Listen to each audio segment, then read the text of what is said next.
Questão 2. Qual a diferença entre cabo de extensão e cabo de compensação de termopar?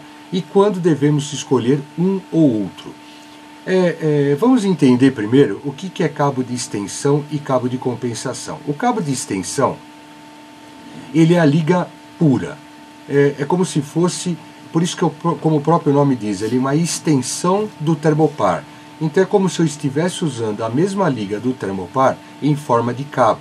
Então o que acontece? Quando eu faço isso, o cabo ele é um termopar. Então se eu pegar um cabo de extensão e juntar a ponta dele, eu saio medindo temperatura.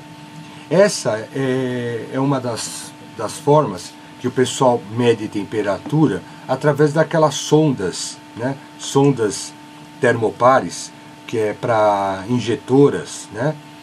Tipo sonda com baioneta, com mola, né? Essas sondas, elas são feitas com cabo.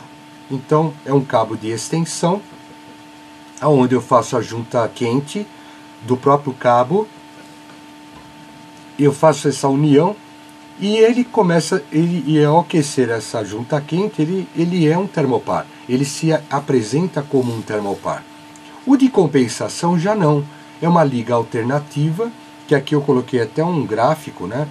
Uma liga alternativa que ele funciona até uma temperatura delimitada, que a gente chama de temperatura máxima. Até essa temperatura ele se comporta como um cabo termopar, e passou dessa temperatura ele fica totalmente variando a milivoltagem, ou seja, ele só funciona, ele só é permitido o seu uso até uma temperatura máxima de trabalho. Quando vocês compram cabos ou olham a norma, vocês precisam entender qual a temperatura máxima que esse cabo pode ser usado. E pode ser usado aonde? É justamente na junta fria. Então vamos voltar aqui no slide anterior, vamos ver se eu consigo aqui, ó.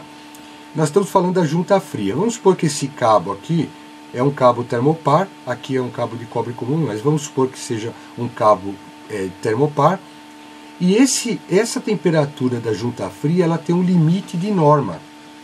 Então, eu preciso olhar no meu forno, por exemplo, aqui no cabeçote ou na saída do cabo, vamos supor que está 150 graus. Eu preciso ver se esse cabo é permitido o seu uso a 150 graus de junta fria. Isso está na norma, tá, pessoal? Então, às vezes você liga um termopar, liga um cabo de compensação, e a gente não se atenta à temperatura que está o cabeçote, né, que é a junta fria.